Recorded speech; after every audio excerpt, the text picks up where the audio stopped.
ஈவினிங்கில் ஸ்நாக்ஸுக்கு பொட்டுக்கடலை வச்சு மைசூர் பாக் பண்ண போகிறோங்க. எப்படி பண்ணுறதுன்னு பார்க்கலாம். வீடியோ போது ஸ்கிப் பண்ணாமல் பாருங்கள். வீடியோ உங்களுக்கு பிடிச்சிருந்தா லைக் பண்ணுங்கள், ஷேர் பண்ணுங்கள், கமெண்ட் பண்ணுங்கள். முதல் முறையாக பார்க்க இருந்தால் சப்ஸ்கிரைப் பண்ணி வைங்க. அப்படின்னா நாங்கள் போடுற வீடியோலாம் உடனே அப்டேட் ஆகும். 1 கப்பு பொட்டுக்கடலை எடுத்துக்கலாங்க. மெசரிங்க பால் 1 கப்பு பொட்டுக்கடலை, 1 கப்பு சுகரு, அதே மாதிரி 1 கப்பு நெய்யும் எண்ணெயும் சேர்ந்து 1 கப்புங்க எடுத்துக்கிடணும். அப்புறம் 2 பூஸ்ட் பாக்கெட்டு, 10 ரூபா பாக்கெட்டு கடையில் கிடைக்கும் பாருங்கள். அந்த பூஸ்ட் பாக்கெட்டை போட்டு பண்ணுங்கள். நல்லா சாக்லேட் ஃப்ளேவர் கிடைக்கும். இப்போ பொட்டுக்கடலையை பவுட்ரு பண்ணி சலித்து எடுத்தாச்சு. சுகரை எடுத்து வச்சுக்கிடலாம். சுகர் எடுத்துகிட்டு அதே கப்பில் நம்ம எண்ணெய் 1/2 கப்பு ஊற்றி மாவு மிக்ஸ் பண்ணிடலாங்க. அப்புறமா 1/2 கப்பு நம்ம கிண்டி முடிச்ச உடனே ஊற்றணும் நெய். இந்த மாதிரி கிண்டி வச்சுக்கோங்க. கிண்டி வச்சுட்டு நம்ம ஒரு பட்டர் சீட்டு எடுத்து போட்டுக்கிடணுங்க. எந்த ட்ரையில் ஊற்ற போகிறோமோ அதில் வந்து பட்டர் சீட் போட்டுக்கிடணும். இப்போ நெய்யும் எடுத்து வச்சாச்சு. நெய்யை கொஞ்சம் மட்டும் இந்த ட்ரையில் வந்து நம்ம தடவி எடுத்துக்கலாம்.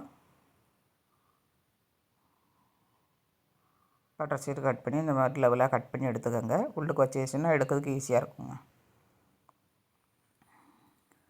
மாதிரி உள்ளே போட்டு வச்சுருங்க. மேலேயும் கொஞ்சம் மட்டும் நெய் தடவிக்கங்க. சுகரை வந்து நம்ம காய்ச்சி எடுத்துக்கலாம்.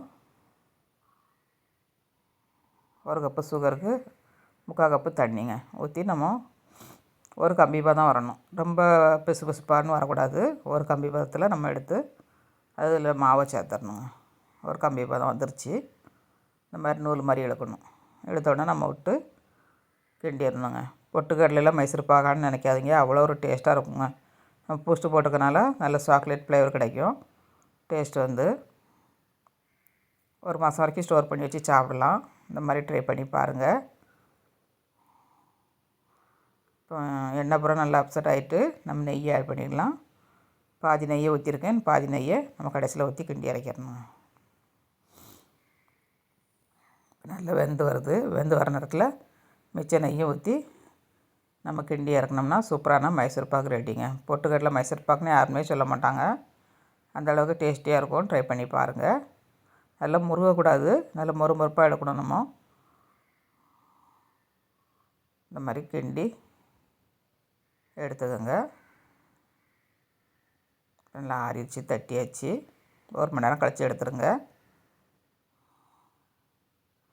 பீஸ் போட்டு எடுத்துக்கலாம். ஃப்ரீசரில் வச்சோன்னா கொஞ்சம் நல்லா கட் பண்ணதுக்கு ஈஸியாக இருக்குங்க. நான் வெளியிலே வச்சுட்டேன். சூப்பரான மைசூர் பாக்கு கிடச்சிட்டுங்க. ட்ரை பண்ணி பாருங்கள் நீங்களும் வீட்டில். மீண்டும் நெக்ஸ்ட்டில் சந்திப்போம். பாய்.